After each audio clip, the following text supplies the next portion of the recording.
Yeah, I think we're live, man. All right, we're on. Guys, Alex Fedotoff here, and very excited for today's session. So today we have like a live call with Mike Harri. So Mike is a Pinterest expert. He's basically does drop shipping, e-commerce. Yeah, I think we're live, man. Right, we're on. Let me see. And so Mike does drop shipping, e-commerce with Pinterest, and I'm very excited. He does very good volume. He's pretty much what volume you doing, Mike, now? So now I've gotten up to, well, I mean, the biggest day I've hit was 16,000 in a day. And I've gotten up to over 80,000 a week. So I was rolling at around I think it was up to about 50,000 in like January, and then I really got it to start scaling in late February last month, and now I've been able to scale up, because it was rolling around, like I was having around like $1,000 to $2,000 days and making solid profit, making like a few $100s a day profit. But towards the end of February, I was able to really scale it up to where I've been averaging now probably like close to probably around $9,000-$10,000 a day on average lately. Since like February 20th is when I really started to scale up to the bigger numbers. Very nice. And if you can give like some background about yourself, like how you got into e-commerce, into drop shipping, into whole this like advertising thing. Yeah. So it was actually it wasn't much more than about a year ago that I got into it. I was actually out in Denver, Colorado, with some friends last winter for a snowboarding trip, and out there with all the, they were one of the first states to go legal with recreational marijuana. So it's been a huge tax money and all that for the state and everything. So it's really working well in Colorado. And I was trying to think, how I could take advantage of that, because I figured that throughout the U.S. it's going to be fully recreationally legal soon. So I figured that's a big market opportunity. So I've always wanted to be self-employed, but I just had never figured out a way to actually do it. So I was talking with my friends out there and trying to think like of a way we could get into that when it wasn't legal in Michigan yet.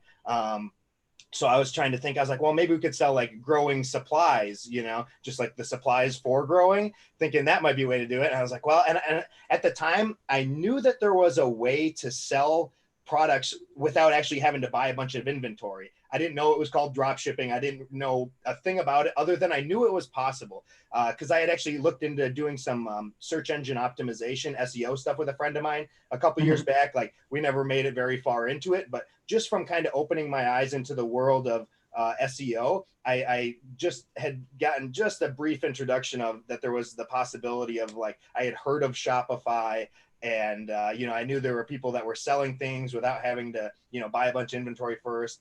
And that was so then I was at the Denver airport. My friends had flown out, like their flights were like 5-6 hours before mine, so I had a bunch of time to kill at the airport. I started on my phone researching like what it was even called, and I figured out drop shipping. And then I think one of the first articles I came across was some Oberlo articles, and yeah. So that was like my first introduction to drop shipping, was reading some like Oberlo success stories. I remember reading about some guy who tried creating some brand about selling all this pineapple themed things, and he also had like of course, like a sunglasses store. He was doing, like, I don't know, he got it up to like $7,000-8,000 a month or something like that, with like selling some sunglasses and making like a few grand a month profit or something like that. But at the time, like it was all new to me. And then, the more I dug, then I started coming across the guys on YouTube and all that, and seeing these 19-20-year-old kids making 6 figures a month and that. So that was when it really opened my eyes and into what was possible with it. So it started as like, thinking about it from the, marijuana, like how to take advantage of that market. And then it just became, then the more I learned, I go, okay, well, maybe that's not the best area for drop shipping. I started to learn, you know, kind of more the ins and outs of what kind of products work well for drop shipping, what doesn't, you know, what advertises well, those sort of things. So I quickly diverted from the route of selling grow equipment, you know, into researching other, you know, more regular Aliexpress type products, Facebook ad products, you know. So that was how I got into it. Awesome, man. Awesome. And so, so I asked Mike to basically prepare like a presentation for you guys, kind of like explain, you know, the whole process with, you know, with this model, and also with like overall Pinterest advertising. Obviously, like the whole reason, like why, you know, why it's so relevant is because, you know, on Facebook with some product, especially like it's getting harder and harder like to advertise. So you're getting like your account shut down, your page feedback score and stuff. So like that's why Pinterest, like, you know, from my perspective, like it's relevant as never before. And Mike was able to figure it out. So I asked him to basically create like an outline and explain you guys like the whole kind of like concept from start to finish, how to find the products to sell, how to sell those products, how to scale them with Pinterest ads, like how it's different from Facebook, like the whole picture. So very exciting for this. Mike, I think if you probably can share can you share your screen and then basically start with Yeah, let me make sure I can do that here. Okay, all right. Can you see my screen there? Yeah. Mm-hmm. Okay, all right, perfect. So so this presentation, I just did a quick some quick math and figured out that this month so far, I've been averaging $2,375 a day profit with Pinterest ads, and a quote unquote saturated product. So this is you know, a product that I was selling a year ago, and that was considered to be a saturated product then. So and this is without losing your ad account and constantly making new creatives, which is one of the great things about Pinterest. So my goal for the web class is to teach everybody watching how they can profitably dropship using Pinterest ads. So we covered this a little bit about me. I've done over 100K a month with Facebook ads, so I do have experience with Facebook ads as well. I've now been able to reach over 80,000 a week with Pinterest ads. So I'm doing better now with Pinterest ads than I've done with Facebook ads actually in the past. And then I've done various consulting and media buying for other stores as well. And this is my cousin and I here as little kids in our beautiful little tutus, one-piece bathing suits that we borrowed from our girl cousins there, only because we didn't have our own at their house at the time. But and then this is us as flower girls at one of their weddings. So we've obviously come a long ways. And it's a little bit about me here. So so basically the issues with Facebook, Instagram, and Google are that they're the main platforms that everybody gets onto, which for good reason. You know, there's good reason that people use them, because, you know, they're the monsters. They've got more data than anybody else on everybody. So that makes them really great for targeting. And there's a reason that they are the monsters of the online advertising world. But there starts to become an issue with that, you know, over time, was that, you know, that's what everybody learns on. You want to come into the online media game and start doing online advertising. You know, 9 times out of 10, you're going to be learning with like Facebook, Instagram, or Google. Those are what almost everybody starts with, because they're good platforms. They're easy to learn on, and they've got great data. And you know, I think they're probably one of the easiest ones for a total beginner to get started on. Also, because there's, you know, more information out there on these platforms than anything else. You know, you can find 10,000 tutorials on YouTube about how to run Facebook ads. You know, you know, how to set up your campaigns, all that. That's just everywhere with that. So it's easy to find the information. So I understand why everybody starts with it. And I've like you've seen, I've had success with Facebook ads too. So, you know, not just trying to shit all over Facebook or anything like that, because I have had success with it. But the issue is that, you know, when everybody comes on, especially drop shippers, is that you know, it gets flooded, especially the drop shippers who are following, you know, certain, you know, they might be following certain people who are promoting certain products, things like that. And, you know, the hot products come out. So you end up seeing, 1,000 stores all selling the same product, all using the same ads. They all copied from each other, so it's like, so it becomes really tough to compete when you're competing against all these other guys selling the same products the same way with the same ads on the same ad platform. So, and then the other issue is that, you run into the issues with like account bans and that sort of thing with Facebook. They'd much rather sell ad space to Nike and Under Armour and those kind of brands than they would to you drop shipping your product from AliExpress. And for good reason, because a lot of people don't keep up with their customer service as well as they should, and things like that, where customers end up having a poor experience because guys are just treating it like a get rich quick scheme instead of an actual business. So for good reason they crack down on that, but for that reason, you're more likely to be getting account bans, stuff like that when you're drop shipping versus when you're a larger brand or a brand that produces their own products, that sort of thing. So those are the issues that I've been, that I've seen on my end, especially with the larger platforms. And so then the saturation happens, like with, I'm sure everybody's familiar with these posture correctors that got extremely blown up with Facebook ads. So what happens then is when it does get so saturated is that people stop responding to the ads because they've already been hit with them by 3 other sellers of it. So people stop responding to them. They've already seen it. They're seeing the same creatives. Everybody's copying creatives. And so people stop responding. So your conversion rate drops. Your CPMs, your cost to show the ads, go up just because everybody's seen it. They're not responding. So Facebook views it like it's not a great ad because it's really not, because everybody's seen it. So your CPMs go up. Your cost per click goes up. And ultimately, it just ends up becoming unprofitable.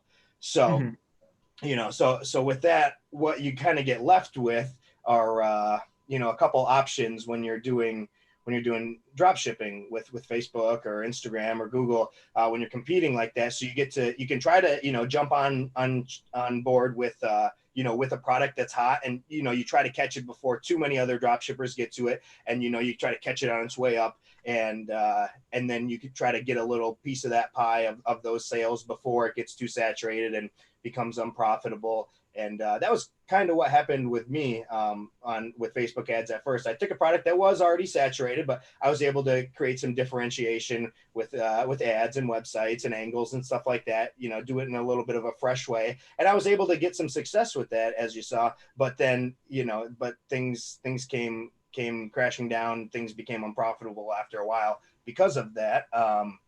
So that's what you get left with. Try to get a slice of the pie by copying something that's already working, or you can try to find a winning product. Try to be the one who is the first one out with a product that hasn't been saturated, been blown up on ads yet. And if you can do that, that's awesome, and you'll probably make some good money and be the first one in and have the longest life cycle of that product out of anybody if you can get that. But that's really hard to do. It's really tough to find those winning products before anybody else does. You have to do a lot of testing, and if you really want it to be a good test, you got to make good creatives. So a lot of times you're going off of the content either then that the AliExpress provider has, or maybe there's some YouTube videos out you can snag some clips off or something like that. But if it's a product that's relatively unknown, typically there's not going to be much content out for it. So that means you're going to have to buy it or ship it to some influencers or Fiverr people and pay for content and get your own creatives made. You're gonna have to put good time into making a good converting sales page, all that. People, there's too many people that test, and their testing is they slap together a half-ass sales page. They take the video that the AliExpress supplier provides, and they run that as an ad. They send them to a crappy sales page, and when it doesn't sell, they go, oh, well, it's a shitty product. No, it might not be a shitty product. You just didn't put enough effort into making sure it converts. Dropshipping is a lot harder than it used to be 5 years ago. You used to be able to get away with that stuff, but now with the competitiveness of it, you got to have a good converting sales page. You got to have a good ads. All the pieces need to be there to make it work now. So that's the kind of the dilemma now is to try to copy something before it gets too blown up, or to try to find a winner. But like I said, that's tough to put all that time into testing the right way and finding a winning product unless you've got like a team of VAs, or at least one VA that can do the setup and stuff like that working for you to be testing. So so those were the issues that I had found with Facebook and Instagram and Google ad platforms. But bringing a already winning product over to Pinterest is what I view as the best of both worlds. So you can take something that has already been proven to sell, with Facebook ads, Instagram ads, Google ads. You can take this product that's already proven, but you can then bring it to a new platform, a new audience that hasn't been absolutely pummeled by this product already. So that's what drop shipping with Pinterest is all about. So this web class here is for anybody who has tried and failed with Facebook, Instagram, Google ads, anybody who's seen some success but has struggled to maintain sales, maintain profitability, or struggle to find the next winning product. People who are sick of dealing with disabled ad accounts from Facebook, rising ad costs, inconsistent performance, and constant ad fatigue. That was another one for me, was constantly creating new creatives for Facebook. It seemed like, they're good for like a week or two and then they die out, and then you got to create a new one. And Pinterest hasn't been that way for me. So, and then lastly, those who want to diversify their traffic sources. So maybe you're already doing well with Facebook, maybe you're already doing well with Instagram, Google, and that, but you want to diversify your traffic. Something happens on Facebook, the product gets saturated, or with Google, it's always good to have another profitable stream of traffic. So if one thing happens to one of them, you still got money coming in. So, and who is this not for? So this is going to be not for anybody who's totally brand new to drop shipping, or you've never built or run a store, because I'm going to be using some terminology going forward here that you're probably going to be unfamiliar with, and it'll probably be a little bit high level if you've never tried to run a drop shipping store before. So and then like so will some of these like things, I think like a lot of like what a lot of the things that you want to share, a lot of those things will also apply for people who, let's say they have a product already, like, or they have like a brand and they want to utilize the Pinterest, ads to scale their existing brand. Would that be still applicable for them? Oh, absolutely.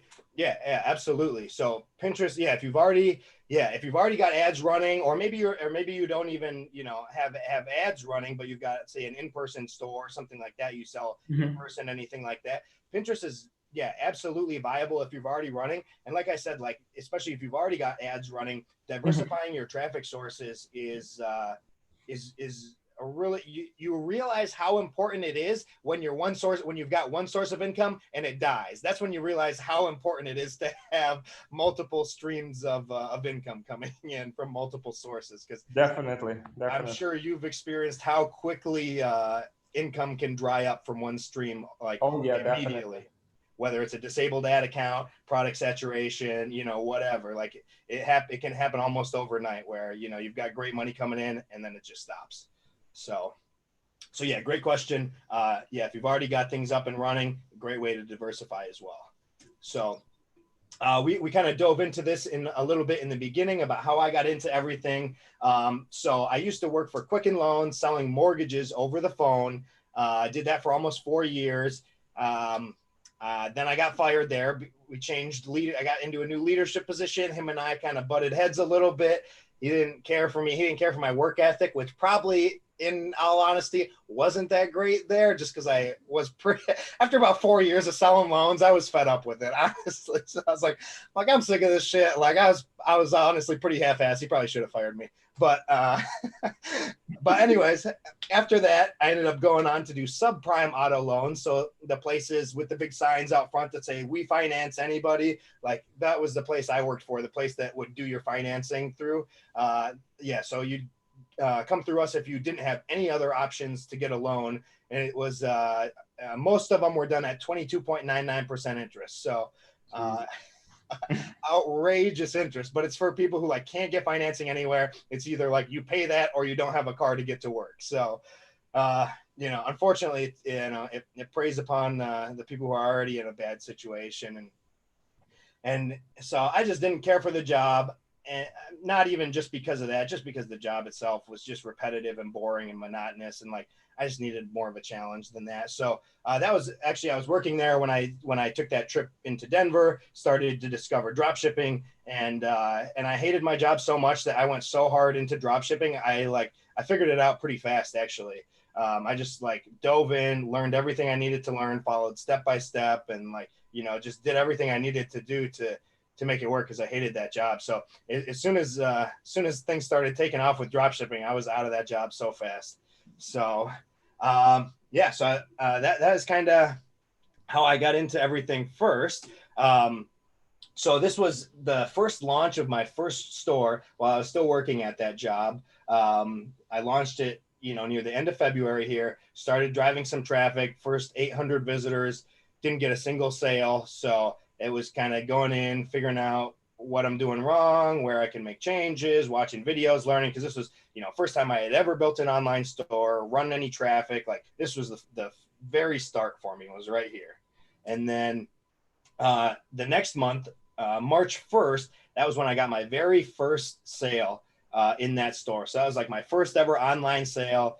And man, I don't know if I'll ever forget that feeling. Like the feeling you get like when you first make money online, even though by this point I was already like probably negative like $700 or something like that. But the feeling you get when you like finally get some feedback that it's real and it works, and there's actually something to it, is really a great feeling. So I kept going, and I was able to get more sales, start scaling it up a bit. Obviously not super consistent throughout the month here, but kept working at it, and started learning like lookalike audiences, stuff like that. Started playing with some stuff, and was able to start getting some more sales.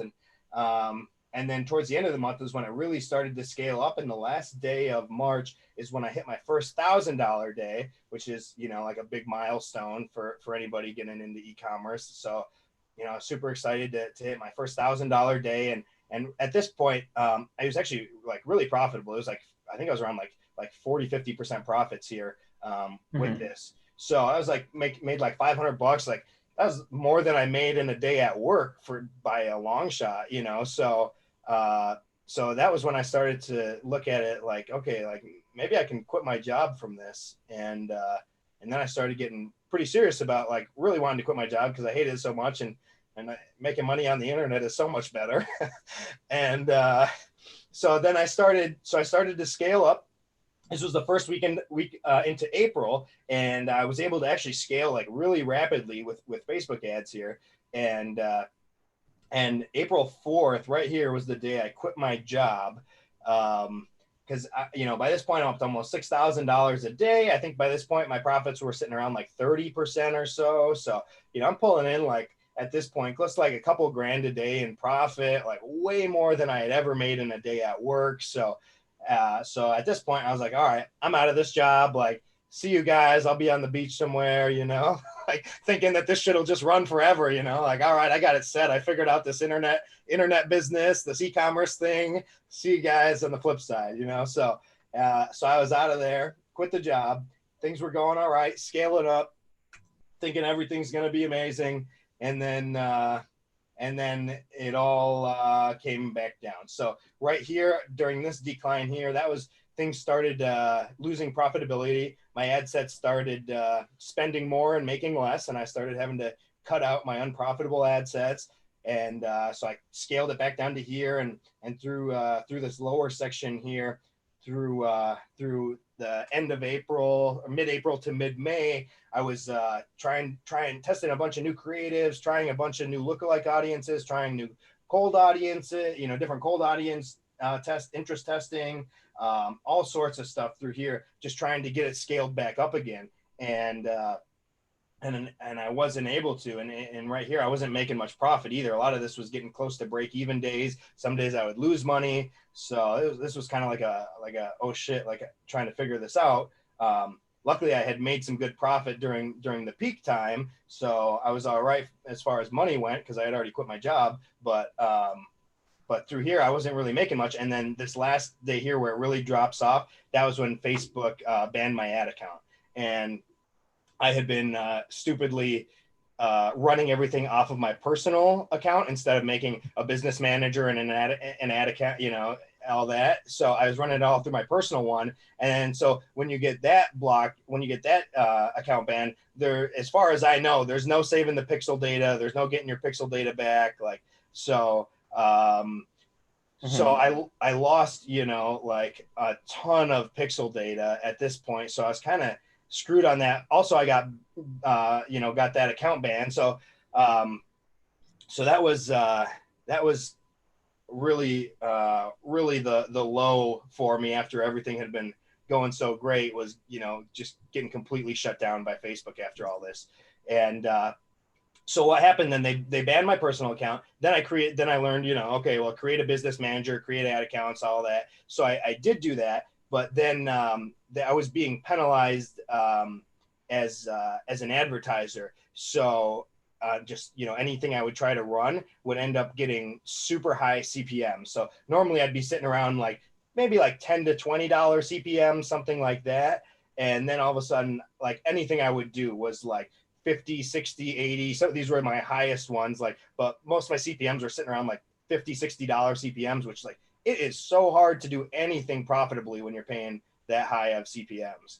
So it just became really, really difficult for me to advertise profitably on Facebook at all. So, at this point I'd quit my job. Luckily I had made some money from the first rush of scaling. But after that, I didn't have any money coming in anymore. So this is when you got to find another route to success. Like this guy here posted in the Pornhub comments. Does anybody know how to do tangent lines? And apparently somebody did. So, that's one of the common themes that I see among people who find success at something, is that they always figure out a way around their obstacles. Something comes in the way. You got to find a way through it, over it, around it. You just got to find another way. The only way to really fail is to quit. So that was, so I tried all sorts of stuff, man. I literally tried advertising on Pornhub. I tried doing Pornhub ads because I read this article about some Grubhub food delivery type company that had apparently seen some success advertising. Traffic Junkie is the one who runs all the ads on the porn sites. So I tried advertising through them because of this other company that apparently did it. And the results were horrible. I would not recommend it. Nobody clicks on the ads on porn sites apparently. So, so that didn't work at all. I was trying all sorts of stuff. I tried doing a weight loss coaching program. I tried free plus shipping offers. You remember that stuff. This was when I was starting to work with Alex, was I was trying all these different offers, trying to make anything work. And anything I would try with Facebook ads was just didn't have a shot of working because my CPMs were so high.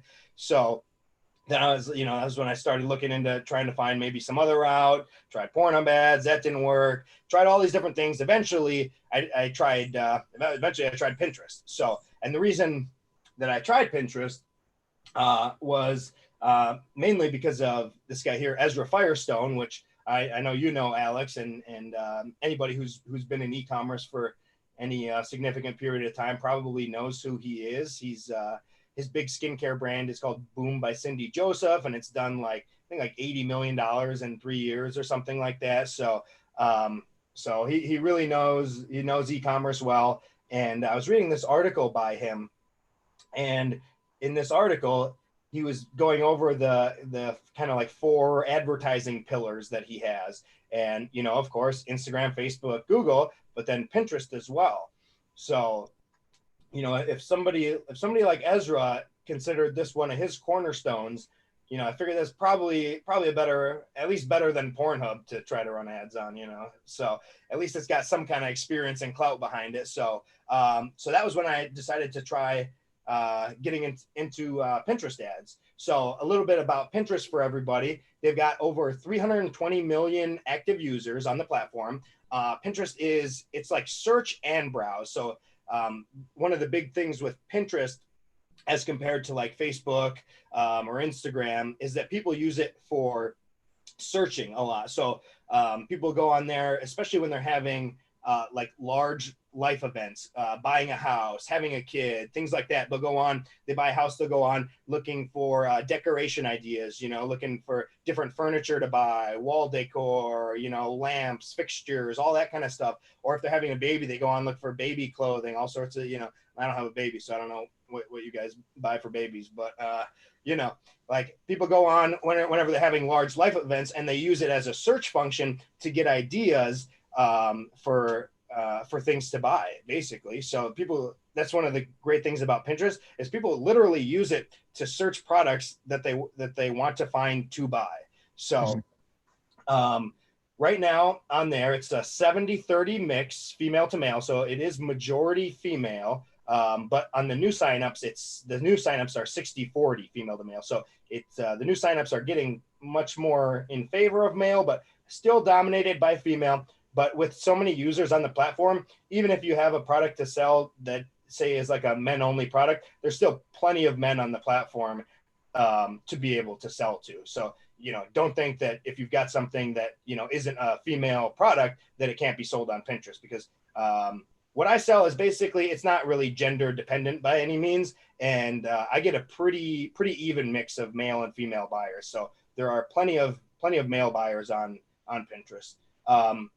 Some other stats: 90% of users use Pinterest to make purchase decisions. So people, like I said, go on looking for things to buy. 50% of users have made a purchase from an ad, or promoted pin is the words when you're talking Pinterest lingo. But so like half of the users on the platform have made a purchase from an ad on the platform, which I think is wild. So and then another thing, you get sort of like sharing on Facebook, how people can share a post. Like if they share your ad, then you get free organic reach. It's the same thing with repinning on Pinterest. So people will repin like your ad to one of their boards, they're called. It's just like a collection of of pins. So people will pin that, then their friends see it, other people see it, they repin it. And I just checked my stats right before this, and in the last 30 days, I've had 355,000 organic impressions. So that's that's over a third of a million impressions for free in the last 30 days. So pretty significant.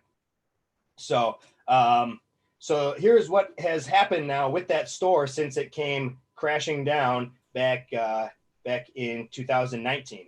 So this was the big the big spike up. Here was where it died off. Here's where I got banned by Facebook.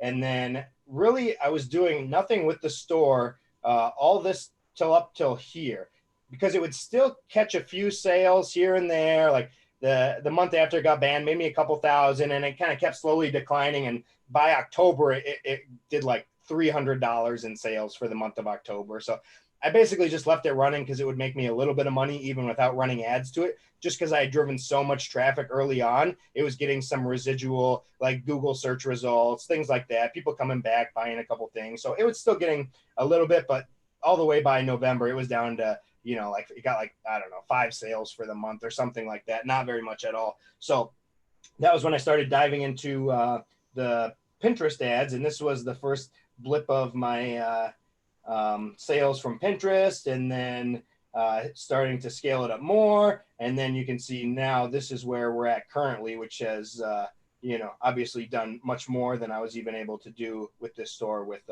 Facebook ads. So, and good thing too, because right around here, I was like out of money. Like all this money that I got from here after quitting my job, it was, I was using it up here just on daily life and also trying to make other products work. I'm a firm believer that scared money don't make no money. So like I got no problem putting money into ads, testing things. Like I'll try till I'm out of money, till I got nothing left. I'll keep paying for ads and trying. But I was about at that point here when I discovered Pinterest ads. Was like I was, like all my ads run on credit card bills, so I'm like running up these credit card bills, like getting these payments in from from Shopify, and then like luckily that I get like a 30-day grace on my credit card bill before it starts collecting any interest. So I'm like using last month's or I'm using like current month's Shopify payments to pay off last month's credit card bill, and like it was getting it was getting rough. Like, so luckily I was able to get this thing to start scaling, because I was trying a lot of stuff and man, it wasn't working. So, so that is where we've been since. So now this month, this is month to date. Well, now we're into the 11th, but this is through yesterday. That I've gotten $95,000 in 10 days. So averaging just shy of $10,000 a day this month, at about 25% profits. So, and then there's a little bit, just being fully transparent with everybody, I'm running a little bit of Google AdWords too, since when I've driven up this volume, I end up having a lot of people that end up going to Google and searching for my store, searching for like reviews and stuff like that. Just different searches with driving this much traffic.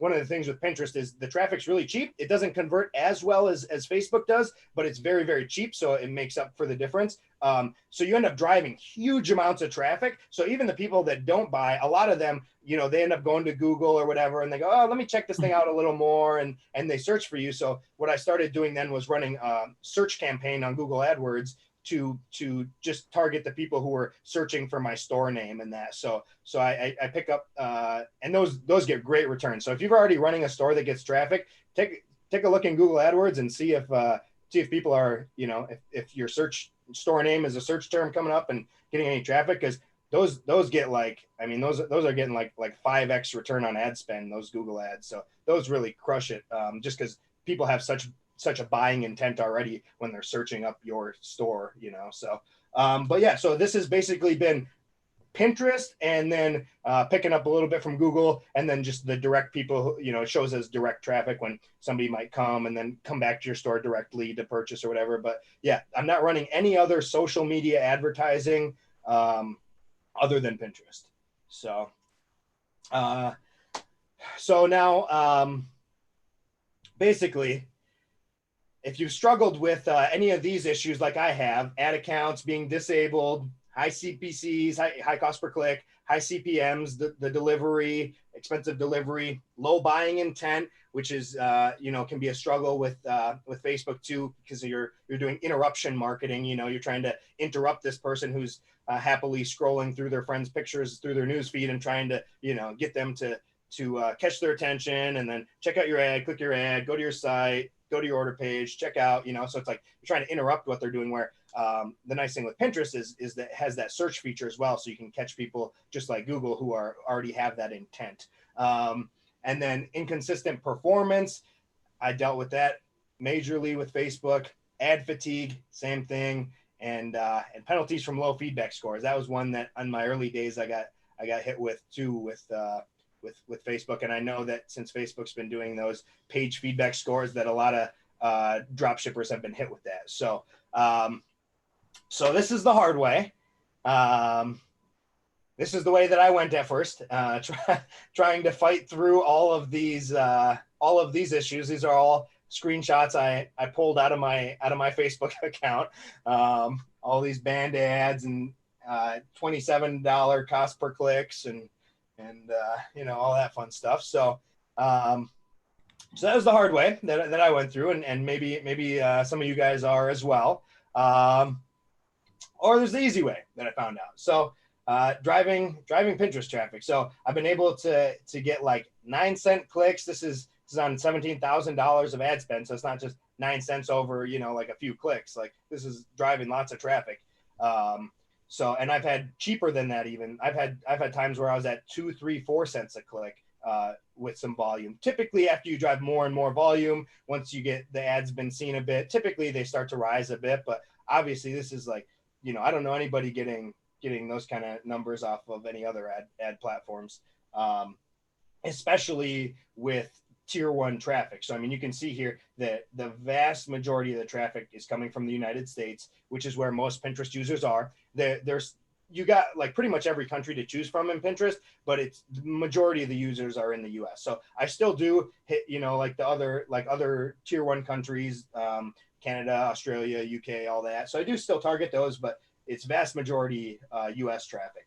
So, so yeah, so that is what I've discovered and what I'd like to share with everybody now. So what we'll roll into is the 3 secrets of e-commerce with Pinterest. So first step is finding a proven winner. So like I said, I'm still running that same product that I launched over a year ago now, that was considered to be a saturated product at the time with Facebook ads, even a year ago now. So so what you can do is find a proven winner. You can do that a variety of ways. One of the easiest ways I like to do is to go just on Facebook, and you can go to videos and search for something like free shipping, 50% off, like any of the common phrases that dropshippers like to use in their ad copy. So do a quick search for that. Go to videos. If you like, you can search, more recently, this month, date, whatever. But then what you want to do is you want to come and look at the view counts on some of these, so you can see, which of these are all, high view count ones. So you can typically assume that if somebody was paying to run these ads to get that many views, that they were probably not just doing it to waste money, and they're probably making money with those ads. So so then you come on, find a product.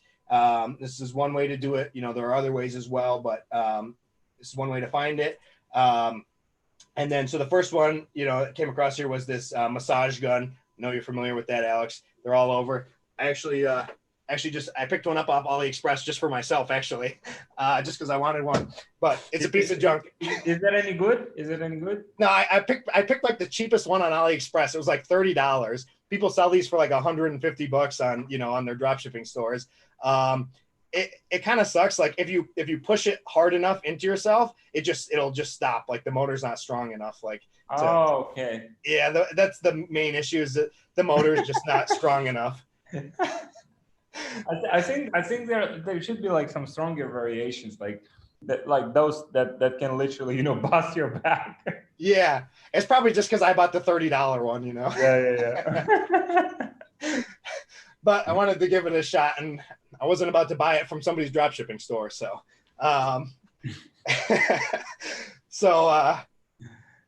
yeah. So, anyways, so that was what I took a look at on going through this example, was these massage guns. So then you can just go to AliExpress, and you can search up these. You can just search whatever the product is you're looking for, and you'll find it if it's a dropship product. And then I like to search by orders, and you can get a good idea of how well it is selling. So down along the bottom, if this thing gets out of the way, you can see the top one had like almost 9,000 sold from here, 7,800, 64. So you can see that people are moving a lot of volume.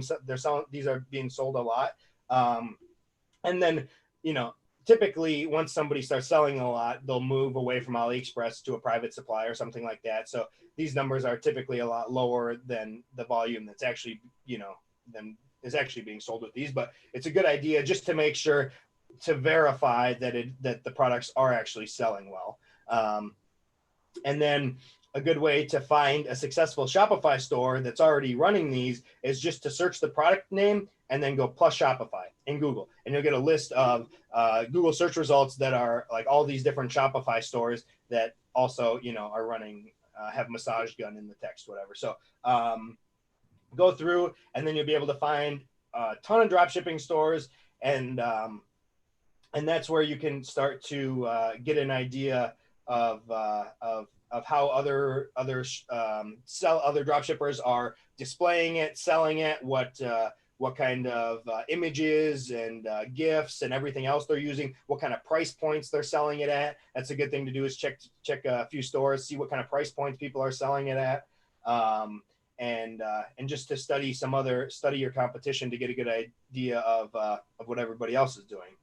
So, and then from there, what you can do is to double check on that specific, if you want to check a specific store, typically there, I don't know if you know what the minimums are to show up on SimilarWeb, the traffic. Do you know? Because I know sometimes if you search like a site that's not running enough traffic, they just don't show up in SimilarWeb. Probably 100,000 like visitors per month, I guess. Okay. Around that range. 50 to 100,000. Yeah. From my experience, at least. Okay. Yeah. So then what you can do, as long as they show up, if they do show up, that's a good sign that they're driving a good amount of traffic. If they show up in SimilarWeb, so you go to SimilarWeb, and then you search the website. So it's massageguns.com, and you could see here when I pulled this was that it had, they had really ramped up their traffic. So you could see that obviously they're driving a lot of traffic, so they must be doing profitable advertising. It's a drop shipping store. There's no other reason they'd be driving that much traffic if they weren't making money from it. So you can get a good idea. And then at that point, you pretty much got everything that you need to be able to model what somebody else is doing. You can see their website, see how they lay everything out. You can check their traffic on SimilarWeb. You can find their ads. You can see everything that they're doing, and if it's successful, then you've got yourself a winner there. And if you really want to go all in, you can actually go through their funnel, buy the product, and see what upsells they're running. And you can see their entire funnel. If they're running post-purchase upsells or anything like that, you can see that then, if you really want to be committed to it. So then the next step there, after you find everything, once you found the proven product and the store and the ads, that's when you want to model it. So you don't want to copy people word for word. For one, that's just kind of a dick thing to do. For two, it can get you shut down by Shopify. If anybody is unaware, you can do like a DMCA takedown? I think it's something like that, where you can report it. You can report the store to Shopify, and they'll go in and they'll shut down the person if somebody just makes like a straight up rip off of your website. So don't do that, because you could lose your Shopify privileges. So don't do that. But you can model what they're doing. You can see how they lay out their website. You can see what kind of angles they're using to sell the product. You can see how their ads are formatted. You can see, the ad copy that they use, what kind of person they're trying to speak to, what kind of pain points they're trying to hit, all that stuff. So you can see everything they're doing and model it. Just don't copy it word for word. And then, so then I was saying that finding the ads that are working, then you can do something like Ad Spy, like we use with you, Alex. Ad Spy is great. So you can come on and you can search for massage gun, and then you'll see all these. You'll probably see them coming from the store. If you found a store that's running a good amount of volume, you probably find their ads right through here, but you'll also find other ones. And then you can come in, you can see how many likes they're getting. You can see how long they've been running. You can see the comment shares. You can see everything. So you can see if it's an ad that's been running for a long time, that's getting a lot of engagement, then that means it's probably making money. So you can then learn how to model the ads that are working, how they format them, what kind of, if they're hitting pain points first, and then, coming in with the solution. If they're trying to do a big attention grab at first, you can figure out what works for a specific product. And once you've got all that information, the last step is putting it together on Pinterest, just running traffic to it. So you found a winning product, you found the winning stores that are converting, and you found ads that are converting.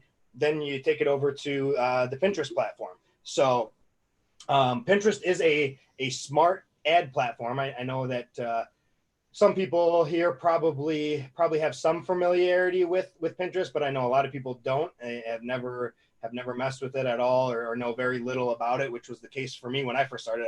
I knew almost nothing about it, and man, there's almost nothing out there about it also. Like, that was the tough part when I was trying to figure it out. I remember messaging you, Alex, and I'm like, hey man, you know anybody who does well with Pinterest ads? And you're like, I'll find somebody. And then I'm like, I hit you back a few days later. I'm like, hey, you find anybody yet? You're like, not yet. I'll find somebody. And then, it's like, yeah, man, and then it's like, hard. There's like nobody out there. There's like nobody who's doing it. So, it's like, I was trying to find people, like YouTube videos, like people selling courses, like anything, and I know you've got, a connection in the e-commerce world more than almost anybody. And if you are struggling to find anybody who's done it, it's just like, it's tough. Yeah, definitely. It's I don't think many people have actually like figured it out. Like, even in comments, we had like comments in our group, and people would mostly just share like, I tried and it didn't work for me, and those kind of things. Because Yeah. I mean, they have no kind of I don't think they so you figured it out, by yourself, by a lot of like trial and error. Um, but not everyone was that, fortunate, to figure Yeah. it out. And it took a good amount of time and a lot of wasted money to do it, like, so I see why people would get quickly frustrated and just think it's not a viable ad platform and throw in the towel and say, I got a bunch of clicks, but nobody bought, like that's the typical thing that I hear from anybody who's like done any attempt with Pinterest. They go, I got a bunch of traffic, but nobody bought, is what normally, what people will say. So, and that was my experience at first too. It took I think it was like $600 or something like that in Pinterest before I got one sale with it. So it was like, luckily I stuck with it, because it would have been really easy at that point to just say, this doesn't work, and move on. Yeah.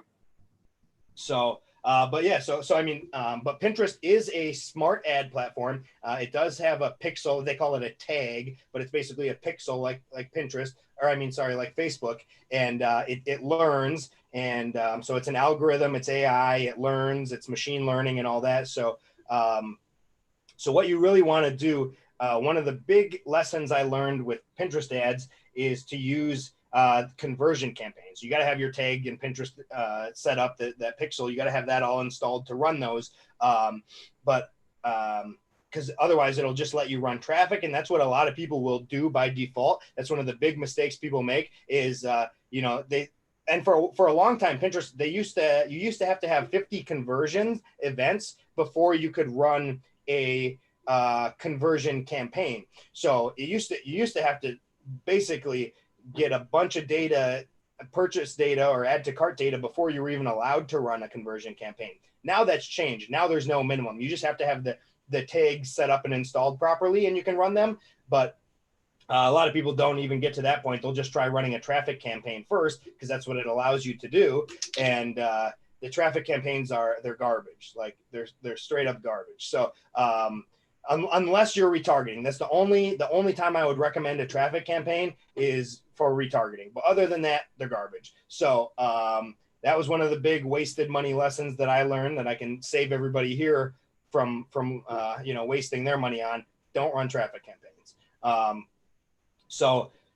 So some of the big things I've learned with Pinterest are to run conversion campaigns, for one, because it is a smart algorithm, and it does try to find people who are more likely to add to cart or to purchase when you run those conversion events. It's not as good as Facebook. It takes longer to start getting some data and for it to start performing well. And I still don't think anybody will see the kind of conversion you can get from like a purchase campaign on Facebook. But the flip side is the clicks are so cheap that it works out. So, but yeah, so you definitely want to use conversion events. And then another thing I found that's very important is having a high click-through rate ad. So your creatives on Pinterest they're very important. Pinterest is a very visual platform, like where on Facebook you get all your ad copy. You could write a mini novel if you wanted to above your image or your video or whatever. You don't get that with Pinterest. You get your pin, which you can do a square or tall, basically. And so you've got kind of like what's either on your video or your image, and then you get about 30 characters worth of headline that shows up under it, and that's it. So by far the most important feature of Pinterest is your creatives, because you don't really get much text to sell. So when you're trying to sell people, so you really have to make a good creative with Pinterest. That's one of the really important factors that I found. And then remembering that Pinterest is search and browse. So, you'll get people who are searching for certain things, and you can do keyword targeting. You can also do interest targeting. And Pinterest has, they call them act-alike audiences, which are basically look-alike audiences, if you're familiar with, Facebook. So So they've got a lot of the stuff that Facebook has. They're definitely not at where Facebook is at in terms of in terms of what's available to advertisers. But it is a smart platform. They do have conversion events, all that. They've got the basics that you need, and it seems like they're trying to kind of follow along the coattails of Facebook, but they're just not there yet. So I wanted to share also with everybody here this. There's a campaign that I was running. This campaign just has one ad group in it, so it's just this one campaign that has one ad group within it. So this is everything for this one. But I wanted to show you guys something that I find really fascinating about Pinterest. So this was when I first launched in November. So you can see when there was no ad spend. You can see on the 13th that was the first spend. And so this is for this one campaign with the one ad group in it, which an ad group is the same as an ad set if you're on Facebook terms. So this one here, it spent in the first month $474, and it did return on ad spend of 150%. So that's fine for me. My break even's around like 125. So that was fine. It was making me not a whole lot of money, but it made me a little bit of money that month. And mainly I was just trying to gather data to get the algorithm improving and get, feed it more data and doing better. So I'm fine 150%. Like I'm fine with break even, honestly. If it's breaking even, it's getting data, I'm happy. So I kept this one running, and then into December, you can see it went up. It spent $1,300 in December, and it went from 150 return on ad spend to 208. So it went up considerably, the return on ad spend the next month with more money spent. So now we went from $500 spend to $1,300 spend, and the return on ad spend went up. And then here is this same campaign, same ad group currently. This is month to date. Same one. Now it's up to 241% return on ad spend, and it's spent over $2,100 in 10 days. So it's spending more than ever, and it's performing better than ever, which you don't see that with Facebook. Oh wow, that's very interesting, man. That's very interesting. Yeah. Like when have you seen a Facebook ad set or campaign that runs once it's died, it's died. That's it. Yeah, that's what I mean. Like this thing's been running since November, and it's doing better than ever and spending more than ever right now. Jeez. Which I think is just like crazy.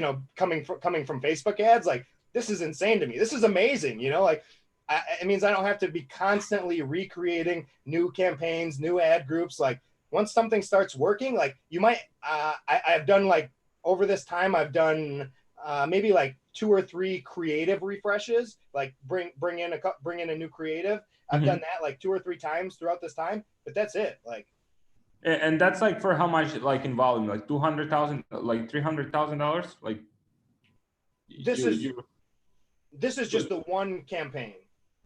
So this isn't all my data. This is just, I just wanted to show like how because this is one of the ones that's been running since November. I've launched like a lot of new ones since then as I've been scaling, but this is one of the ones that's still been active since November 13th. Nice. So this isn't all my spend. But I've got I don't know, like 20 different ad groups that are running right now, something like that. So I got a lot. So overall, like in terms of the creative, like you've only tested like 2 or 3 variations.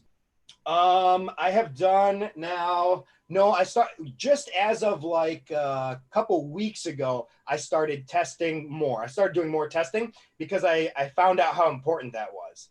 I started to realize how important the creatives are on Pinterest. And just as of the last couple of weeks, I've started testing more. But up until probably like 2 weeks ago, I think I had run maybe a total of like 2 or 3 creatives. Like not many at all. And that's like approximately the same like time period when you started like scaling aggressively, when you started to test more creatives. Yes, that is when it happened.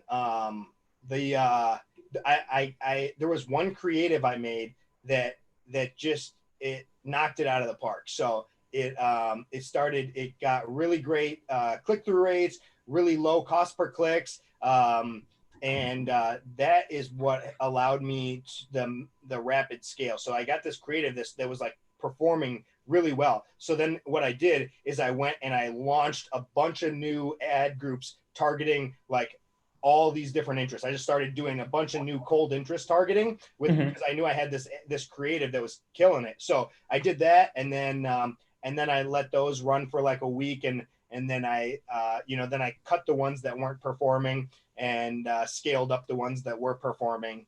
But yeah, the creative testing is actually what allowed me to get the real big scale. That's interesting. That's interesting. Yeah. I just find it crazy. Like coming from the Facebook ad world, I just find it crazy that an ad group can perform and scale up and perform better for month after month after month. You just don't see that on Facebook. And in terms of targeting, like how do you like structure the targeting? So I've tested a lot of stuff. Sometimes I've tested cold interest targeting. I've tested lookalikes. I've tested basically all the stuff they have, keywords. So this one is a combination of interests plus keyword, as you can see in the description here. So sometimes I'll separate and I'll do an ad groups that just targeting a bunch of keywords. Sometimes I'll do one that's targeting an interest or multiple interests. And there's different ways to break down the data and do that. And there's, obviously all sorts of nuances that you can get into, but yeah, so, but I've tested basically all that. And especially once you have like a creative that's doing well, that allows you to start to open up your, the areas that you can test in and have a much higher likelihood of it performing well. And just as you get more data overall, as the tag keeps getting more and more data, it gets seasoned like a good pixel. Once you've run $100,000 through a Facebook pixel, usually that thing can start to perform pretty well even with minimal targeting. Mm-hmm. So same kind of thing there. And then I wanted to go over a little bit of some case studies. Like BlendJet here is I'm sure a lot of people are familiar with BlendJet. It's one of the original kind of drop shipping famous companies that started with this Aliexpress blender and put their logo on it and got that hottie Jen Seltzer to promote for them, and then they've been crushing it, But they started out with Facebook and Instagram, and they scaled up really big with those. And then so there's a section in the Pinterest business section where you can see these like success stories, case studies, and that kind of thing. And they interviewed BlendJet, the owner of BlendJet, and this is what he said. He said, "We knew BlendJet would be a huge hit with promoted video pins on Pinterest, which are just video ads." He said, "The volume we've seen as a result has been incredible, and the costs are very low. We were profitable with the video campaign right out of the gate, and our ROI has been incredible. We'll continue to be a Pinterest advertiser until the end of time." And they said that they were getting 8x return on ad spend. So like $1 in, $8 out with in sales with video ads on Pinterest. And they said it was twice the sales performance compared to other platforms. So BlendJet's apparently crushed it with Pinterest ads, which is another drop shipping company. So that is an interesting one. And so now at this point, I know we've covered a lot here. I'm sure a lot of people are feeling like this woman here. I know we went over a lot of information there, but we only had a short amount of time here, and I can't go into all the details and get into every aspect of Pinterest ads and all the nuances of it, in like an hour or 90 minutes or so here. But I asked Alice if it would be all right if I spent a few minutes here with you guys and went over a special offer that I put together, and he said it would be all right if I did that. So I just wanted to go through with you guys here just a quick offer I had for you if you've liked what we've covered so far and you'd like to learn more about it. Basically, what I've done here is I put together a course because of how hard it was for me to find the information about this. Actually, Alex was the one who came to me and asked me about putting something together because there's not information out there on it, and he had so many people that were coming to him looking for information, and there's really nowhere to go right now. I scoured every bit of the internet that I could, blogs, YouTube videos, everything to try to find information on this, specifically doing like e-commerce with Pinterest ads or drop shipping with Pinterest ads.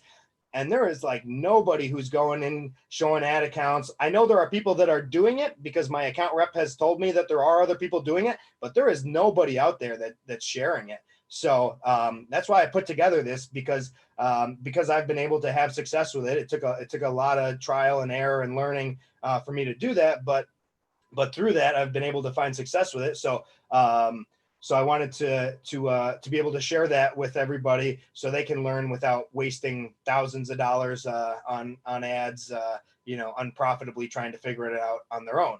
So without further ado, we've got the Pinterest Ads Masterclass. I know this is the most beautiful presentation you guys have ever seen, but what it'll be, we got 4 weeks of video content, and I'm going to be teaching you guys how to run profitable Pinterest ad campaigns, how to make those high click-through rate creatives that drive a lot of traffic for cheap and get sales and make you money, how to do keyword and interest targeting with Pinterest ads and the platform, and general best practices like how to structure your campaigns, budgets, how to scale, when to kill ad groups, how to set up custom audiences, act-alike audiences, how to build all of that within Pinterest. So all of that I'll be covering in the course. So the master class here, we're putting it at $19.97 value, $2,000 value, which is I think a great value, especially if you look at what I've been able to accomplish with Pinterest ads. I'm making more profit than that on a daily basis right now. So if you're able to get to those results, it's even a fraction of the results, you'll pay for it. You'll pay for it many times over. So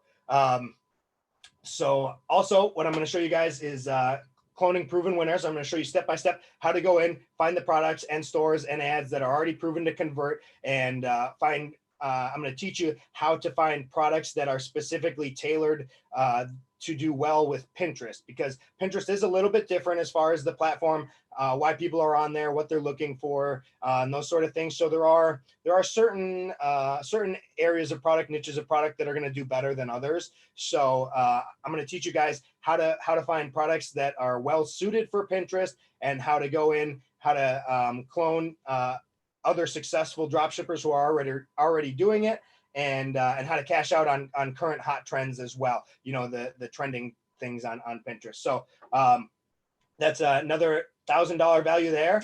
And you're also going to get access to the private Facebook group. So we've got a private Facebook group running. I actually just started things up pretty recently with this group with Alex. We did just a small rollout to Alex's private group, his private student group. So we did a small rollout with them, and I've got about a dozen guys in the group now that we're working with.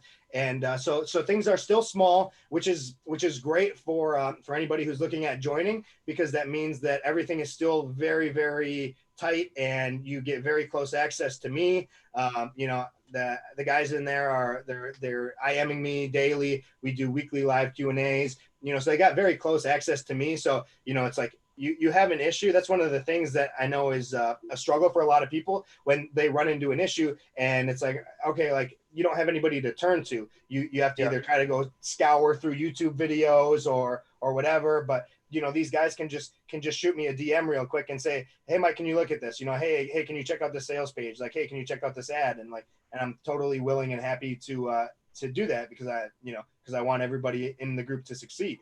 So we've got the private Facebook group, so you'll be able to learn from the community within there. We post in there. You can get help, give help.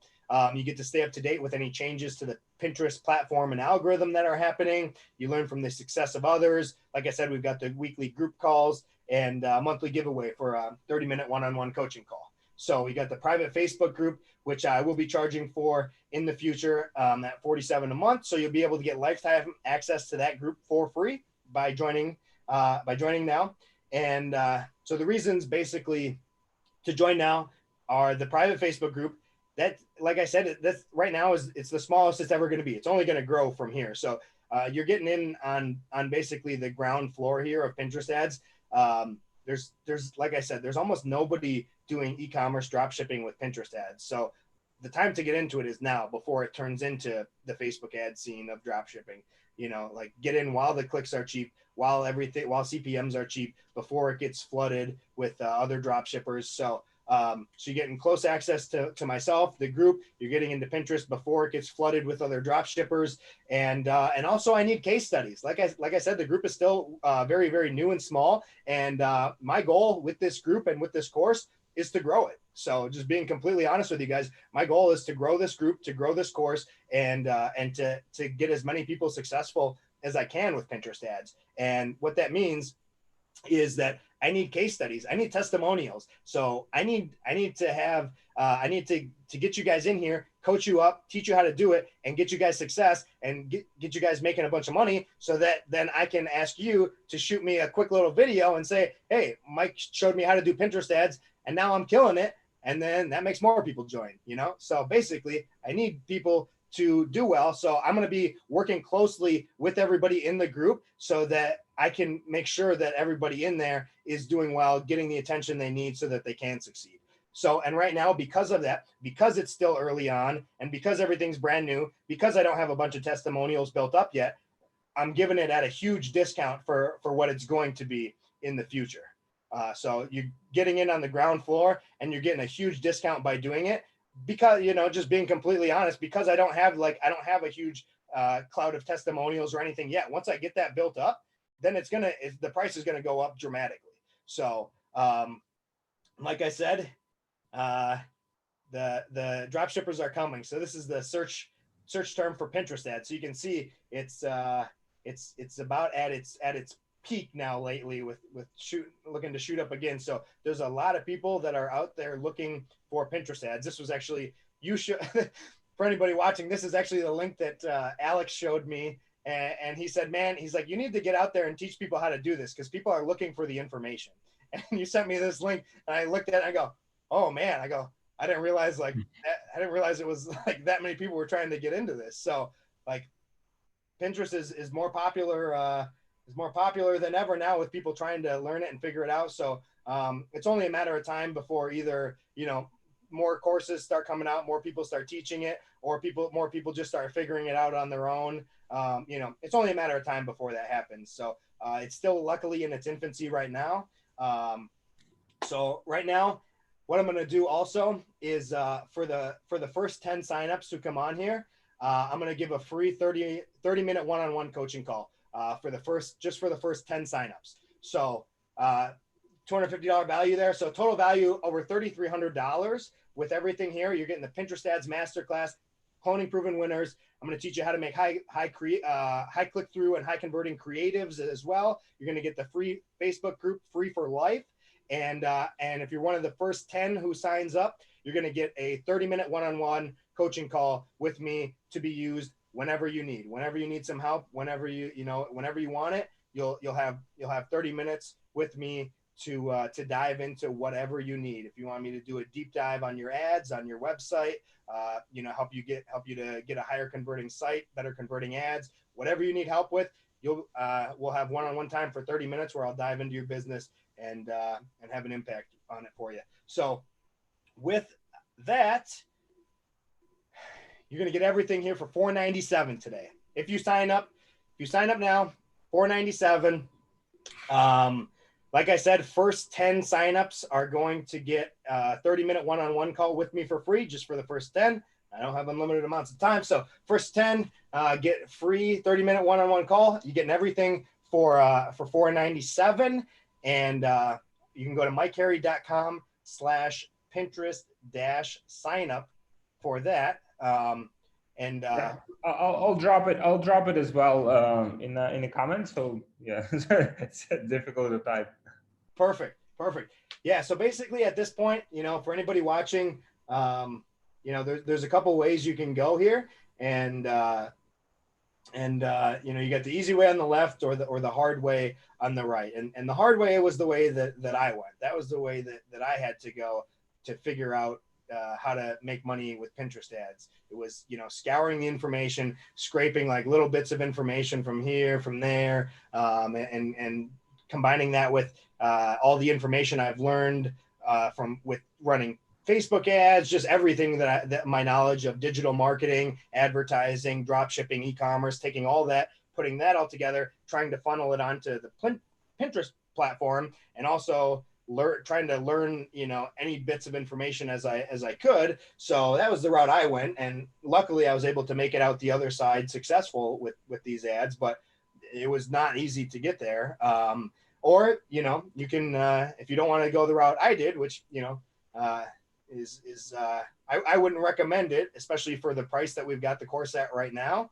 I can almost guarantee that you'll spend more than $500 trying to figure out Pinterest ads on your own. I know I spent a lot more than that before I started becoming profitable with it. So yeah, you can go the easy way, or you can go the hard way. But I would definitely recommend the easy way. But it's up to you. If you're one of those people who likes to figure it out on your own, then definitely do it. But and here was another one that I know Alex is familiar with, InspireUplift.com. They're one of the largest drop shipping websites out there, and they drive a lot of traffic. I just checked on their stats the other day, and this is where they're at right now.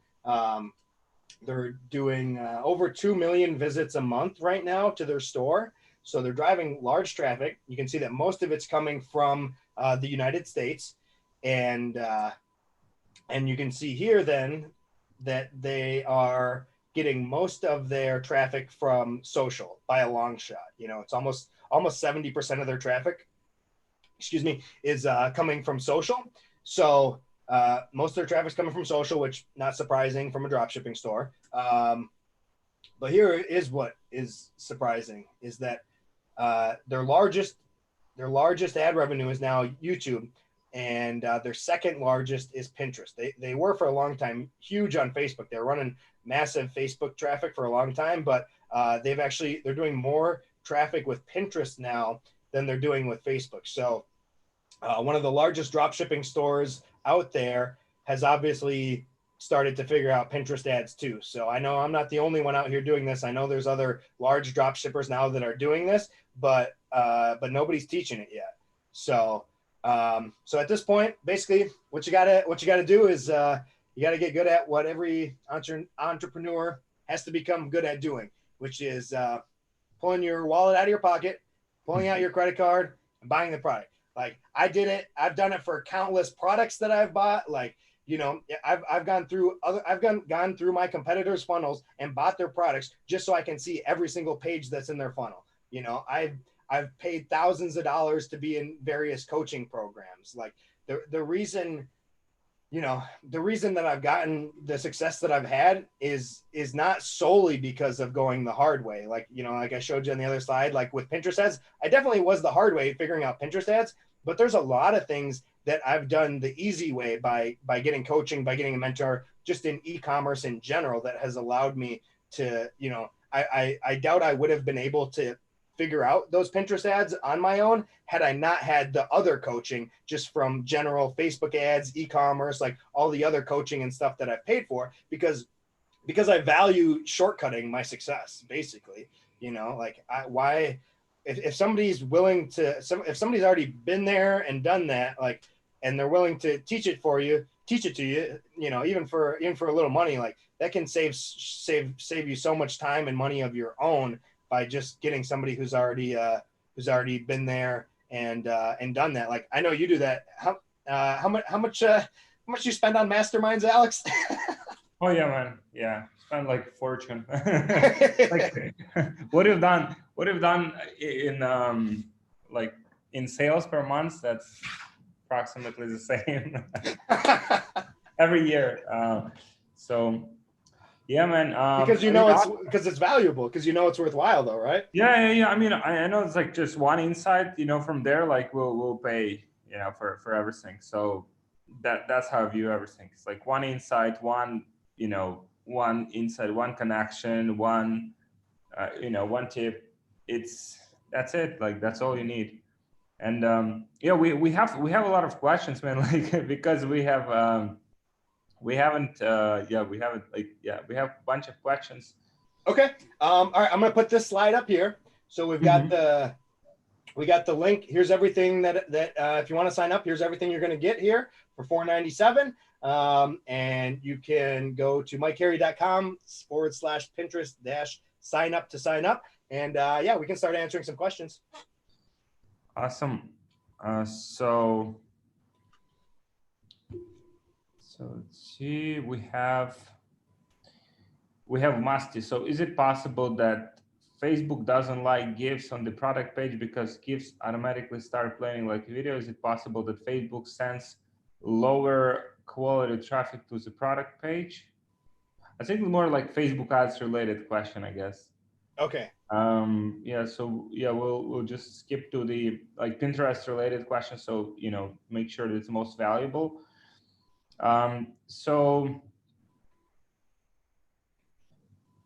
Yes. So, what's the do you convert customers there on Pinterest, or do you push them to a ClickFunnels Shopify page?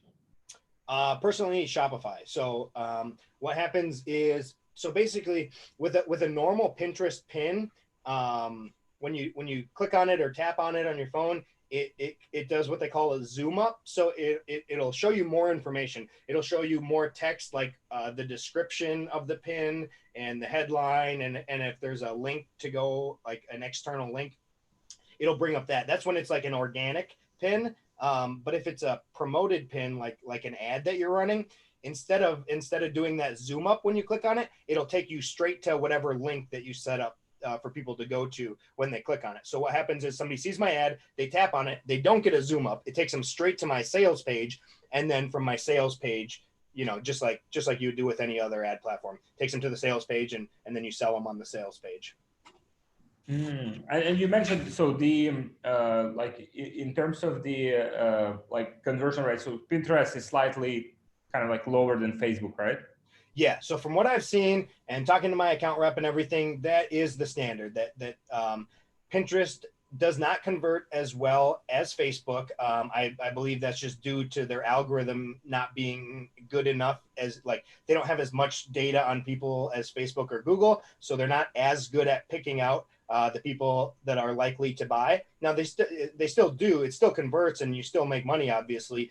But I can't say everybody makes money, but there's still obviously the ability to make a lot of money and a lot of profit with it, because the clicks are cheap. So yes, it does not convert as at a high of a conversion rate as Facebook ads do, but when you're getting clicks for like 9 cents, you can make up for it. Mm-hmm. And then in terms of the like overall like strategy, so do you like retarget on Pinterest, or like can you retarget on Pinterest? Like how does that work? Yeah, so you can retarget on Pinterest. You do that by setting up a custom audience. So you can set up custom audiences based on a certain event, like an add to cart. You can set up a custom audience based on that, or you can do it based on a URL. So say if you want to, you could do it on like the cart URL. If you want to do, that's another way to do an add to cart. To retarget add to carts would be to create a custom audience with the add to cart URL, or say a certain product page URL if you want to retarget people who looked at a certain product. But yeah, so what you do, you create a custom audience of the visitors, and then you can set up an ad group to target those visitors. Okay, cool. We had a question. So can you target like older demographic? Yep. So just like it's similar to Facebook, but not as precise with the age targeting. So with Pinterest, they give you groups of ages. So they'll give you like 18 to 24, 25 to 34, 35 to 44, and then up to like 65 plus. So yeah, they do it in like 10-year age groups. So yeah, you can target that, and then you can break down your data. You can see which age group, once you have data, you can see which age groups are profitable, which are not. You can cut out age groups that aren't profitable, refine your data that way. Yeah. Okay, what type of store are you running? So I mean, I think it like the meaning of it is whether it's like one product store or this is like a niche store or like general store. Oh, okay. Yeah. So I would border between like one product and niche. So it's like it's basically most of my sales come from like 2 to 3 products, and there's only I think the whole store has a total of like 5 products on it. So it's very niche, and the vast majority of my sales are coming from a small group of products that I've bundled together actually. Cool.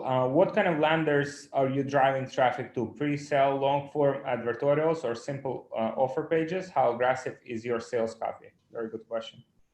Good question. So I drive them. I've tested both. Now I'm not a master advertorial writer, but I have tested out an advertorial, and I've gotten it to work somewhat. And then what I've also done is I've also tested setting up I did an advertorial with then a link to go to the sales page, and then the sales page I did a copy of my sales page with a different URL, and then I retargeted anybody who visited that URL. So basically I knew that if they came from the advertorial and they went to this and they landed on the sales page, that they had clicked my view the offer button thing. So so I was retargeting those visitors who had gone through the advertorial, clicked on the button, and been to the sales page but didn't purchase. So I found good success retargeting those people, and that, but my advertorial, just cold conversion from sending people to the advertorial, was like not as good as just sending them straight to a sales page for me. But I didn't really, I did a couple of split tests on the advertorial, but I didn't go too deep into trying to rewrite it a bunch of times. So I think if I put more effort into the advertorial, it could probably be more viable, but I saw better success sending people straight to like a long form sales page. Cool.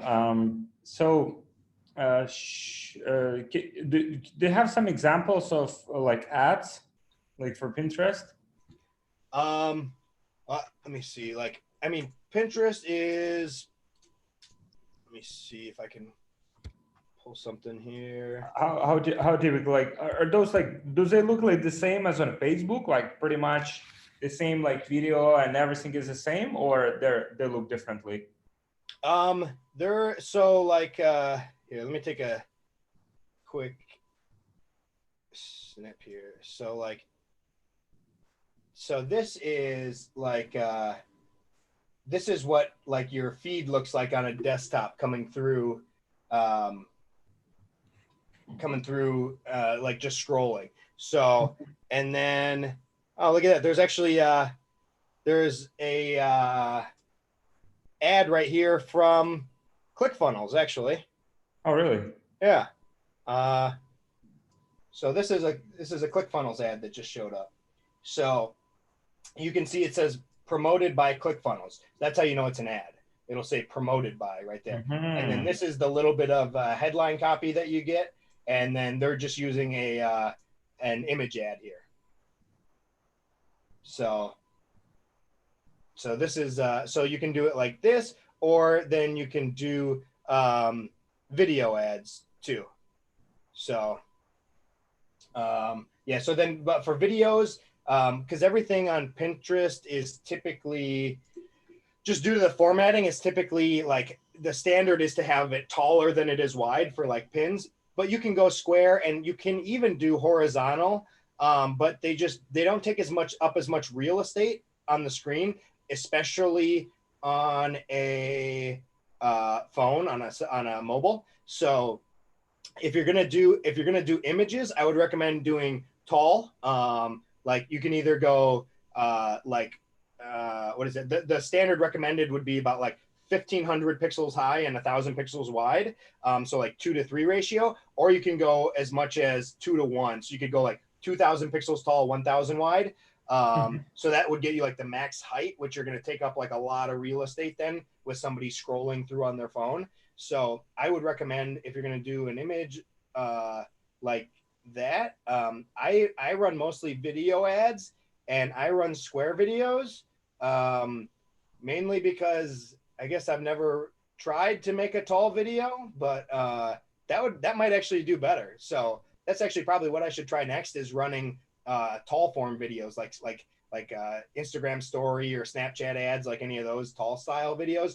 That might actually perform better, but the videos I've been running have been square. Awesome. So the next question is, all right, so is it better to make a shop with just one product or with more products? What is working better? To be honest, I don't have enough experience with it. I've owned I know mine is a niche store, and in general, that's just personally my preference. I think that I just think they convert better than a general store. So it's just my personal preference. I know some people can kill it with general stores and that, but for one, they take a lot of effort. Like it takes a lot of effort to add 50 products onto a store and to get good images, good gifts, good sales copy, and all that for every product on your store. Like that's a lot of work. So for me, I would rather have a store that has like 3 products on it, that is a very niche store, 5 products on it, that is looks like a very niche tailored store, and you can then it's a whole lot easier to make sure that the quality is very high. Okay, cool, awesome. How much money would you give an interest or keywords before you shut it down? It's hard to say. Now less than I would before. Probably just because I've got a lot of data now. But typically, like right now, what I'm doing is, I know this is probably above like what some people would want to start at or anything like that, but I typically start my ad groups out at $200 a day, but they don't always spend that. Pinterest is interesting because with conversion campaigns, it's based off of your target CPA price, your target cost per acquisition. So either you set that at either like a add to cart or checkout. And what it'll do is it kind of self-regulates. So if it's doing well, like say you set your target cost per acquisition at like $40, like you say like, give me $40 cost per purchases and I'm good with that. And what it'll do is it'll try to make sure it meets that. But if it starts going over, if it's spending more than that and it's getting, say the cost per acquisitions are like $60, you'll see day by day, it starts slowing down its ad spend. So that campaign starts regulating itself down because it's not meeting your goals. So it's a little different than like Facebook where I know Facebook, you can set target CPA and stuff now, but like if you don't do that, how Facebook it'll just like, if you give it a $200 daily budget, you can be about guaranteed that it's going to spend $200 every day. Pinterest is not the same because the algorithm tries to meet your target CPA goals. So it's a little different in that respect. What I have been recommending my guys to start at is to be starting ad groups at around like $40 to $50 a day and targeting add to carts, because those are cheaper acquisitions and you can get you're going to get a lot more add to carts than you will purchases. So that's one of the things that's good about with the algorithm. It's good to feed it more data and more events. So that's typically what I recommend to start with is starting with add to cart events because you can get more data for less money. If typically you're wanting to get it like 5 conversions a day is ideal. So 5 add to carts a day costs you a lot less money than 5 checkouts, So that's what I would say. Cool. So All right. Are Chinese people back at work? And if so, are Chinese packages arriving U.S. borders? I missed the beginning part of that question. Yeah, so it's basically after the with the virus and stuff, whether everything is like back to work with packages. Oh, for my agent, everything is, yeah. So I had I had a pretty good delay over Chinese New Year, and then Chinese New Year continued into coronavirus New Year, and then and it was a slowdown during all that, but now everything is up and running, and packages are going out regularly for me again.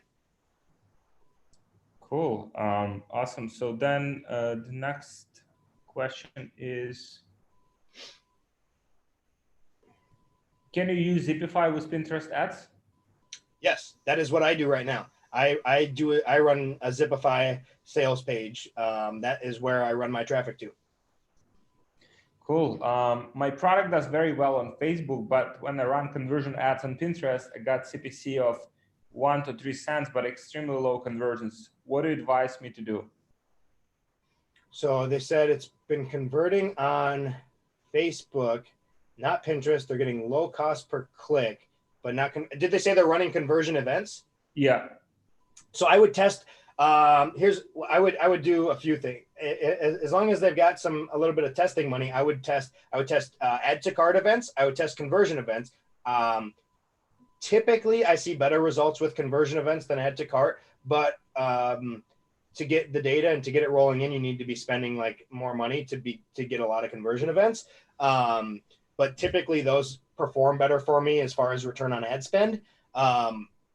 What I would do is I would do interest testing. Now I don't know how much data this person has. If they've got enough data, like if they've already got like thousands of buyers, what I would do is I would probably take their buyer list and upload that into Pinterest to create a custom audience, and then I'd create a 5% act-alike audience on Pinterest.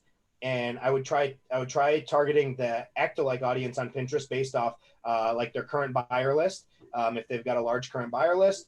Other than that, I would try add to cart and conversion testing, and I would test different audiences.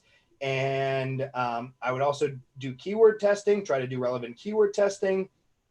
And other than that, I would, depending how much data they've run through Pinterest, I would break down the data and see if they can see any, like, is it getting significantly more like clicks and add to carts from males or females or a certain age group or whatever like that. Depending how much data they'd have, I'd break down and analyze the data. Awesome. So where we can connect with you in the future, like Instagram, etc. Yeah, I don't really have, I'm not really on a whole lot of stuff, but you can find me on Facebook at Mike Harri, MIKE space HARRI. Cool. All right. Ads budget strategy like Facebook. Can you please tell us as newbie? Ads budget strategy like. So I guess if that's like asking like I think that might kind of be similar to what I was saying before. Like what I typically recommend starting with is like a $40 to $50 a day budget doing add to cart testing, and depending on the product, depends on what you can afford per add to carts, because you're probably going to get, say, like 4 add to carts for every 1 purchase, something like that. So if you can afford like $40 for a purchase, if you've got the kind of margins where you can afford a $40 cost per purchase, then I would probably run an add to cart campaign targeting $10 add to carts at $50 a day. Now you can start out lower than that. You don't have to start out at a $50 a day budget, but it's just going to take you longer to get the data. Cool. Awesome. So my Facebook email, I requested to join. The Facebook group is different from the one I made the payment. So someone has joined the course. So yeah, you can arrange it with Mike. Just ping me. I'll connect you guys, and you can take it from there. Yeah, I'll post in the Facebook group so anybody can like DM me if they need if for any reason that the link to the Facebook group isn't working or anything, you can DM me to get access. Now the most important question, like, does Pinterest penalize you like Facebook?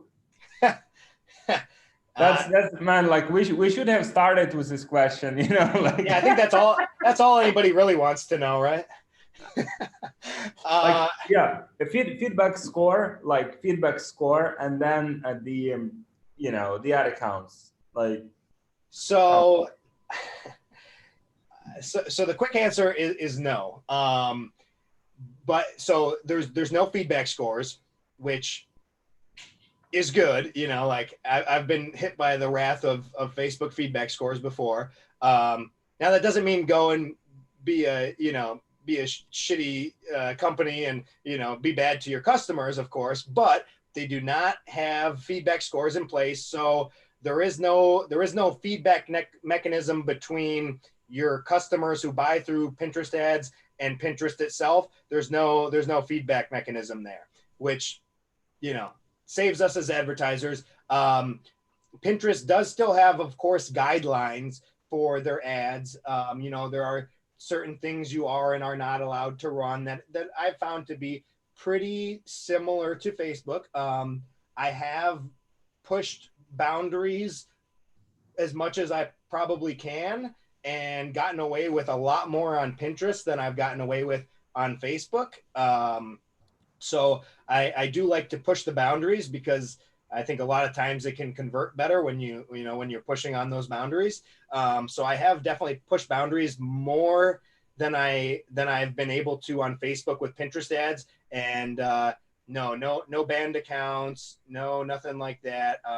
Pinterest, they'll reject ads if something doesn't comply with their guidelines. They will reject ads, but I've had sometimes it'll get automatically reviewed, and then they'll come back and they'll say, then they'll manually review it and reject it. And then you get these rejection emails from like each ad group that it's been running in. So like I've had like hundreds and hundreds of rejected pin ad emails already. Doing anything to ban my account or anything, but I've gotten hundreds of emails from them like rejecting pins because they'll start running and then they'll manually review them, and they might not like something about it because, like I said, I like to try to push the boundaries of what you can get away with. But yeah, that's it. The only thing I've ever run into with them is just ad rejection. That's all. Cool. So in terms of the let's see. Great info, thanks. First ever dropshipping live stream watching. Thanks, Alex. The niche is he's from Pakistan. Amazing information, getting free of cost. Cool. So one more. I guess this will be like the last question. So if you launched 5 similar ads with same interest, do you see the same results with all of them? In all of them, or is it same system like Facebook? If you launch the same ads to the same interest, is that the question? Yeah, five similar ad sets with same interest. It's like I guess like doing a bunch of duplicating. You know, like on Facebook, you might have like 5 duplicates or like 10 duplicates, and 3 of them will suck, and or like 7 of them will suck, and 3 of them will perform very well. So kind of like huge difference, even if like all of the variables are exactly the same. Yeah, you can. I don't do that much though, honestly. You will get different results because the algorithm is it tests out different pockets of audience too. So like the interest might be like 20 million people because there's different levels of interest. It's different than Facebook. Like you don't have the option just search up any interest pretty much. Like Facebook has so many different interests you can search for. Pinterest has predetermined ones like in a big drop down list, and then you can break them down further in that. And generally it's best to stick to the high level interest because they're larger audiences. But what the algorithm does is it goes through and it tests out different pockets within that audience. So if you had 2 of the same ad groups running to the same interest with the same ads, they would be testing different bits of that audience. So they're definitely going to get different results. But I haven't messed with that too much. Like with my scale now, I've mainly just been doing a lot of new interest testing and I guess also it typically the budgets, like I said, like you don't really run like $5-10 budgets on Pinterest. I mean, you could try, but I wouldn't recommend it. So, I mean, unless you got deep pockets, you're probably, to do something like that would take a pretty good testing budget if you wanted to launch, like 5 or 10 different ad groups all to the same thing. Like you would want to be, I would much rather run one at a higher budget than to try to run a bunch of them at like $10 a day. Okay, cool. Awesome. Awesome, guys. Yeah, thank you for joining this call. I mean, I would highly recommend jump on board with with Mike training, because it will save you a lot of time if you want to figure out Pinterest, if you want to add additional stream of traffic and profit for your business. That's definitely something that you can leverage, and it's not as competitive as as Facebook right now, or other platforms. So yeah, definitely great addition to your overall strategy. So yeah, drop the link. So if you want to join, just join there. If you have any questions, just let me know. And thank you guys for joining this. Mike, thank you for joining our call and sharing all of this with us.